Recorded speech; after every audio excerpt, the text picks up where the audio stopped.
Arrival of Europeans in India. तो Europe के कई सारे कंट्रीज के लोग, वहां के व्यापारी इंडिया आना चाहते थे, इसीलिए वो इंडिया आने का समुद्री रास्ता ढूंढ रहे थे। जब वो रास्ता उन्हें मिल जाता है तो वन बाय वन कई सारे कंट्रीज के लोग इंडिया आते हैं। ब्रिटिशर्स के बारे में तो हम अच्छी तरह से जानते हैं कि वो इंडिया में आए थे, लेकिन इंडिया आने वाले सिर्फ अंग्रेज नहीं थे, उनके अलावा कई सारे और यूरोपियन कंट्रीज के लोग भी उस समय पर इंडिया में आए थे। उन्होंने इंडिया में आकर अपना व्यापार एस्टैब्लिश किया और उसके बाद कई सारे कंट्रीज के लोगों ने यहाँ पर अपना शासन भी एस्टैब्लिश करने की कोशिश की थी।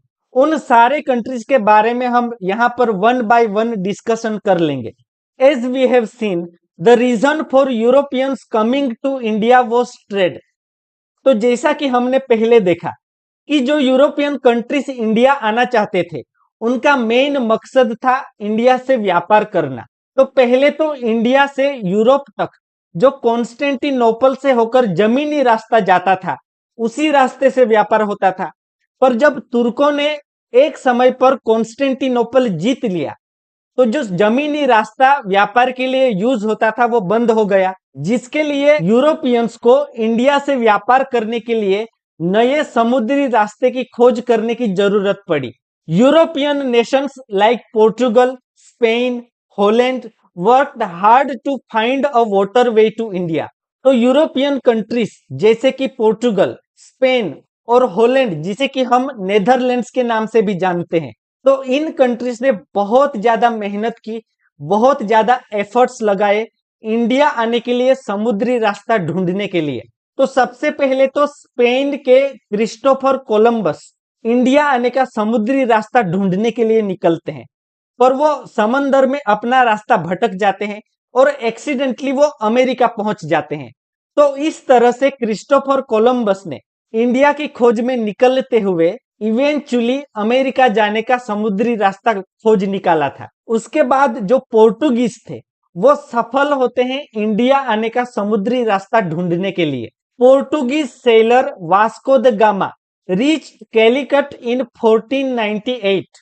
He discovered a new sea route from Portugal to Africa and Africa to India. तो यूरोपियन कंट्रीज में सबसे पहले पोर्टुगल के जो पोर्टुगीज सेलर थे वास्को द गामा, वो सफल होते हैं इंडिया आने का समुद्री रास्ता ढूंढने में। वास्को द गामा व्यापार के लिए सबसे पहले अफ्रीका पहुंचते हैं और अफ्रीका में केप ऑफ गुड होप नाम की जगह पे कहा जाता है कि वहां पर उन्हें एक गुजराती व्यापारी मिलता है और उसी भारतीय व्यापारी के जहाज के पीछे पीछे चलते हुए वास्को द गामा 1498 में इंडिया के कैलिकट पोर्ट पर पहुंचता है। और इस तरह से वास्को द गामा ने पोर्टुगल से अफ्रीका और अफ्रीका से होते हुए इंडिया आने का नया समुद्री रास्ता ढूंढ निकाला था। और वास्को द गामा के द्वारा इस नए रूट की खोज के बाद with this the European started coming to India. तो उसके बाद तो और भी यूरोपियन कंट्रीज के लोग इंडिया आने की शुरुआत करते हैं।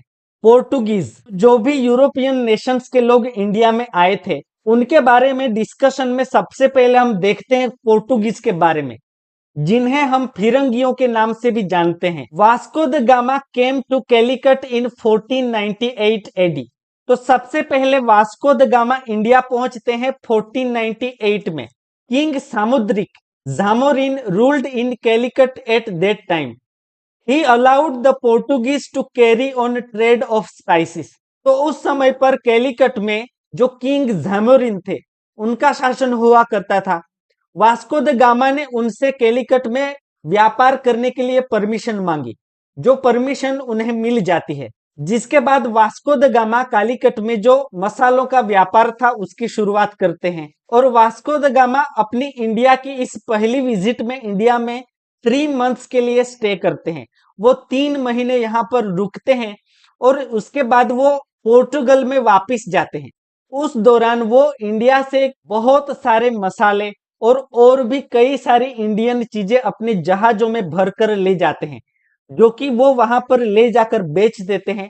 और कहा जाता है कि वास्को द गामा को जिस प्राइजेस में वो इंडिया में उन्होंने चीजें खरीदी थी, और उसके बाद उनकी जो पूरी समुद्री रास्ते की जर्नी थी, उन सबका खर्चा निकाल के उसका 60 गुना यानी कि 60% प्राइस मिलता है, जो चीजें वो इंडिया से ले जाकर यूरोप में बेचते हैं।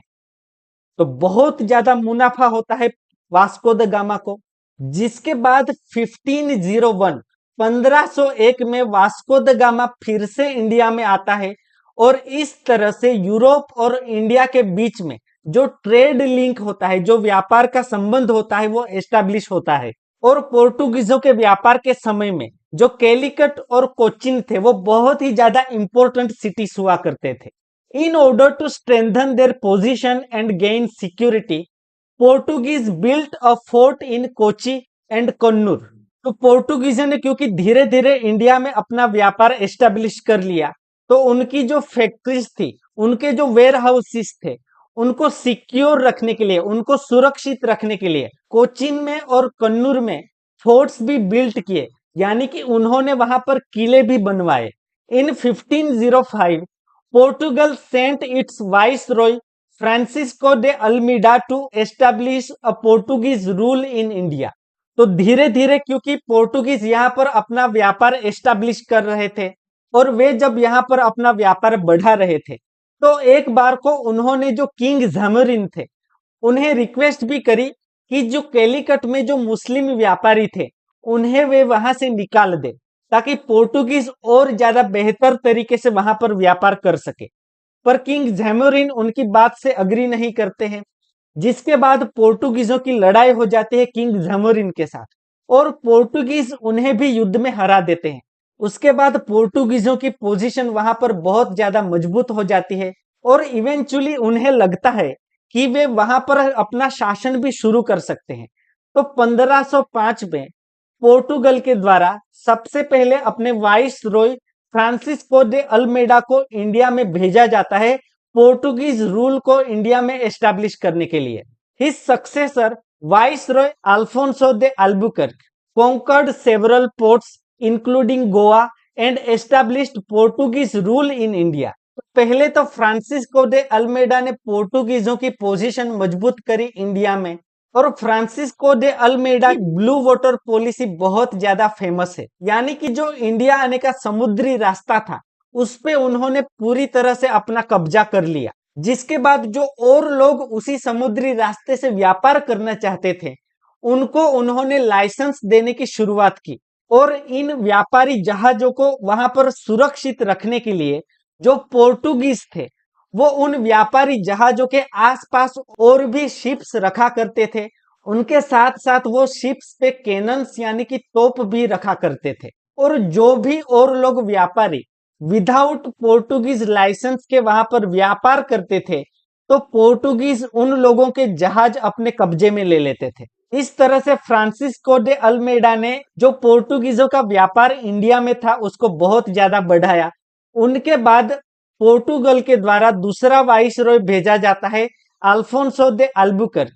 अल्फोंसो दे अल्बुकर्क को इंडिया में पोर्टुगीज शासन का वास्तविक संस्थापक माना जाता है। 1509 में वो इंडिया आता है, और 1510 में बीजापुर के सुल्तान को हराकर उनसे वो गोवा जीत लेते हैं। जिसके बाद उन्होंने इंडिया में पोर्टुगीज शासन की शुरुआत की। Goa became their capital in 1530 after conquering Vasai in 1534, Diu in 1535 and Daman in 1559। They began to venture into the Indian Ocean. The Portuguese defeated the sultans of Ahmednagar, Calicut and Bijapur. तो सबसे पहले तो पोर्टुगीजों ने कैलिकट के राजा किंग ज़ैमरिन को हरा दिया था। उसके बाद बीजापुर के सुल्तान को हराकर उनसे गोवा भी जीत लिया। जिसके बाद उन्होंने श्रीलंका पे भी आक्रमण किया था। श्रीलंका के साथ साथ जो इंडियन ओशन में मलाक्का स्ट्रेट है, जो समुद्री रास्ता इंडियन ओशन में होकर जाता है, उस पर भी इन्होंने अपना अधिकार कर लिया था। नीनो द कुन्हा, जो कि थर्ड पोर्टुगीज वाइसरॉय होते हैं, वो इंडिया में आते हैं। उन्होंने गोवा को पोर्टुगीजों की राजधानी बनाया, और गुजरात के रूलर बहादुर शाह को हराकर दीव और दमन भी उन्होंने जीत लिया था। इस तरह से पोर्टुगीजों ने इंडिया में व्यापार के साथ साथ अपना जो रूल था वो भी एस्टैब्लिश कर लिया। उनके और कंट्रीब्यूशंस की बात करें तो पोर्टुगीजों ने इंडिया में सबसे पहली बार 1556 में 1556 में इंडिया की फर्स्ट प्रिंटिंग प्रेस की शुरुआत भी गोवा में करी थी। और उसके अलावा 1542 में कैथोलिक सेंट फ्रांसिस जेवियर भी सबसे पहली बार पोर्टुगीजों के समय ही इंडिया में आते हैं। और आज भी इंडिया के कैथोलिक क्रिश्चियंस में सेंट फ्रांसिस जेवियर बहुत ही इंपॉर्टेंट प्लेस रखते हैं। उन्हें बहुत ही रिस्पेक्ट और डिवोशन के साथ देखा जाता है। उसके बाद पोर्टुगीजों के और व्यापार की बात करें, they carried spices from India to Europe and while returning they loaded their ships with horses from central asia, so they were also called the lord of the sea। तो पोर्टुगीज जब इंडिया में आते थे तो India से तो वो जहाजों में बहुत सारे स्पाइसेस यानी कि भारतीय मसाले भरकर ले जाते थे, जिन्हें वे यूरोप में काफी महंगे दामों में बेचते थे, जिससे उन्हें कई ज्यादा मुनाफा होता था। और जब वे वापिस आते थे तो सेंट्रल एशिया से वो हॉर्सेस को अपने जहाजों में भरकर ले आते थे, जिन्हें वो इंडिया में अपनी आर्मीज के लिए यूज करते थे या और रूलर्स को बेचा करते थे। और क्योंकि पोर्टुगीजों का बहुत ही ज्यादा प्रभाव था जो भी समुद्री रास्ते से व्यापार होता था उसमें, इसीलिए उन्हें लॉर्ड ऑफ द सी भी कहा जाता था। This means that any other nation who wanted to use Indian sea route for trade had to seek permission from the Portuguese to trade by the sea। और क्योंकि इंडिया से होते हुए जो भी समुद्री रास्ते से व्यापार होता था उस पर पूरी तरह से पोर्टुगीजों का कब्जा था, तो और लोग जो भी इंडियन व्यापारी या और यूरोपियन जो व्यापारी थे वो अगर उसी समुद्री रास्ते से व्यापार करना चाहते थे तो उन्हें पोर्टुगीजों से परमिशन लेनी पड़ती थी, उन्हें लाइसेंस इश्यू किया जाता था और उनके व्यापारी जहाजों का रक्षण पोर्टुगीजों के द्वारा किया जाता था। और जो लोग भी बिना लाइसेंस के व्यापार करते थे उनके जहाजों पर पोर्टुगीजों के द्वारा कब्जा कर लिया जाता था। They were massively involved in piracy in the sea. In Goa they converted a large number of Hindus in Christians. तो जो लोग भी बिना उनकी परमिशन के वहां पर व्यापार करते थे उनके जहाजों को वो लूट भी लिया करते थे, इसीलिए वो बहुत ज्यादा पायरेसी में इन्वॉल्व थे। उसके अलावा गोवा में जब उन्होंने अपना रूल एस्टैब्लिश किया तो वहां पर जो काफी सारे हिंदूस थे उन्हें भी उन्होंने क्रिश्चियनिटी में कन्वर्ट किया था, क्योंकि यूरोपियंस जो थे वो क्रिश्चियंस थे, तो वे चाहते थे कि इंडिया में उनका जो रिलीजियन था वो ज्यादा से ज्यादा फैल सके, इसीलिए वो क्रिश्चियनिटी का प्रचार करते थे। और जहां पर भी उनका शासन शुरू होता था तो वहां के लोगों को वो क्रिश्चियनिटी फॉलो करने के लिए कहते थे। डच वलंदा like the Portuguese, the Dutch from Holland were also attracted to come to India to make a profit from trade. तो पोर्टुगीज जो कि इंडिया में अपना व्यापार एस्टैब्लिश कर चुके थे तो वो व्यापार से अच्छा खासा कमा रहे थे।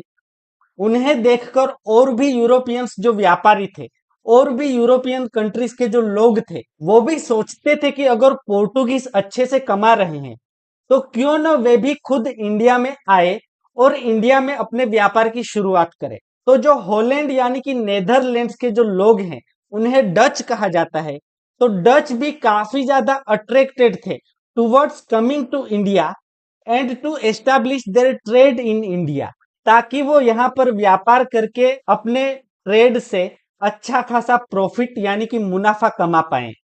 At first they invaded Sri Lanka in 1658 and took the charge of trade of spices in their hands. तो सबसे पहले तो जो डच थे उन्होंने 1658 में श्रीलंका पे आक्रमण कर दिया और वहां पर जितना भी स्पाइसेस का ट्रेड होता था, जितना भी मसालों का व्यापार होता था, वो सारा अपने हाथों में ले लिया। क्योंकि उन्होंने उस एरिया पे कब्जा कर लिया तो वो और लोगों को वहां पर व्यापार नहीं करने देते थे और जितना भी मसालों का प्रोडक्शन होता था वो सारा वो यूरोप में भेज दिया करते थे और वहां पर वो काफी ज्यादा महंगे दामों में बिका करते थे। तो इस तरह से डच लोग भी काफी ज्यादा प्रॉफिट कमाने लग गए अपने स्पाइसेस के बिजनेस से। They established their trade in Bengal in 1632 and in Malabar area in 1650। तो 1632 में डच लोगों ने बंगाल में अपना व्यापार शुरू किया।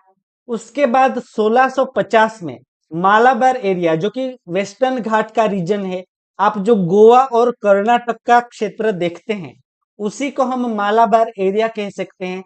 उस रीजन में डच लोगों ने अपना व्यापार शुरू किया 1650 के आसपास। तो पोर्टुगीजों के बाद इंडिया में आने वाले डच ही थे। तो पहले तो पोर्टुगीज अकेले यहाँ पर व्यापार किया करते थे, पर डच लोगों ने यहाँ पर आकर उनकी जो मोनोपोली थी, यानी कि जो उनकी अकेले व्यापार करने की महत्वाकांक्षा थी, उसे तोड़ दिया। क्योंकि पहले तो इंडिया से सिर्फ पोर्टुगीज ही ज्यादा से ज्यादा स्पाइसेस बेचा करते थे यूरोप में। अब डच भी वो स्पाइसेस ले जाकर बेच रहे हैं, तो वो भी प्रॉफिट कमा रहे हैं। दे obtained a decree from ruler of Golconda and established their position in Machilipatnam. उसके बाद डच लोगों ने जो गोलकोंडा के रूलर हुआ करते थे उनसे परमिशन मांगी उस एरिया में अपना जो व्यापार था उसे बढ़ाने के लिए, जो कि परमिशन उन्हें मिल गई। जिसके बाद उन्होंने मछलीपट्टनम में, जिसे कि हम अभी मछलीपट्टनम के नाम से जानते हैं, वहां पर अपना व्यापार एस्टेब्लिश किया। जिस तरह से पोर्टुगीजों ने गोवा में अपनी पोजीशन बहुत ही ज्यादा मजबूत बना ली थी, उसी तरह से डच लोगों ने मसूलीपट्टनम में अपनी पोजीशन बहुत ज्यादा मजबूत बना ली थी। After 1650 periodically major wars were fought between England and Holland. Dutch were defeated in these wars. As a result, their trade monopoly came to an end in India. तो पोर्टुगीजों के बाद डच लोग भी इंडिया में स्पाइसेस के व्यापार से अच्छा खासा कमा रहे थे। उन्होंने पोर्टुगीजों की मोनोपोली तोड़ दी। लेकिन जब बाद में ब्रिटिश इंडिया में आते हैं, तो ब्रिटिश भी अपनी मोनोपोली एस्टैब्लिश करना चाहते थे इंडिया में। वो अकेले सबसे बड़ी कंपनी बनना चाहते थे जो कि इंडिया से स्पाइसेस लेकर यूरोप में व्यापार करती हो। और ब्रिटिश क्योंकि बाद में बहुत ज्यादा ताकतवर हो जाते हैं, तो ब्रिटिशर्स के काफी सारे युद्ध होते हैं डच लोगों के साथ। और उन युद्धों में क्योंकि ब्रिटिशर्स ने जो हॉलैंड के डच थे उन्हें बुरी तरह हरा दिया, जिसकी वजह से डच लोगों को बाद में इंडिया में अपना व्यापार जो है वो बंद करके यहां से जाना पड़ता है। Danish. After the Dutch, the Danish people from Denmark also came to India. They established a fort Kothi in Sirampur, Bengal, but they could not progress in trade. तो नेदरलैंड्स के डच लोगों के बाद जो डेनमार्क के Danish थे, वो लोग भी इंडिया में व्यापार के लिए आते हैं। उन्होंने सबसे पहले ईस्वी सन 1616 में 1660 में इंडिया में ट्रेड करने के लिए एक कंपनी की शुरुआत की थी। जिसके बाद वो इंडिया में आते हैं। सबसे पहले आप यहाँ पर मैप में देख सकते हैं कि साउथ इंडिया में ट्रैंक्वे बार में 1620 में उन्होंने अपनी सबसे पहली फैक्ट्री एस्टैब्लिश की थी। ट्रैंक्वे बार के बाद जब उनका बिजनेस वहां पर बढ़ता है, तो 1676 में वो बंगाल के सीरमपुर में फोर्ट यानी कि अपनी कोठी की स्थापना करते हैं। आप यहाँ पर मैप में देख सकते हैं कि इंडिया में किस किस जगह पे जो डेनिश सेटलमेंट्स थी वो एस्टैब्लिश हुई थी। और बंगाल का सीरमपुर उनका बहुत ही इंपॉर्टेंट सेंटर हुआ करता था। पर डेनिश लोग इंडिया में अपना व्यापार बहुत ज्यादा नहीं चला पाते हैं, जिसके बाद 1855 में 1845 में डेनिश लोग अपना सारा व्यापार यहाँ पर बंद करके इंडिया से चले जाते हैं।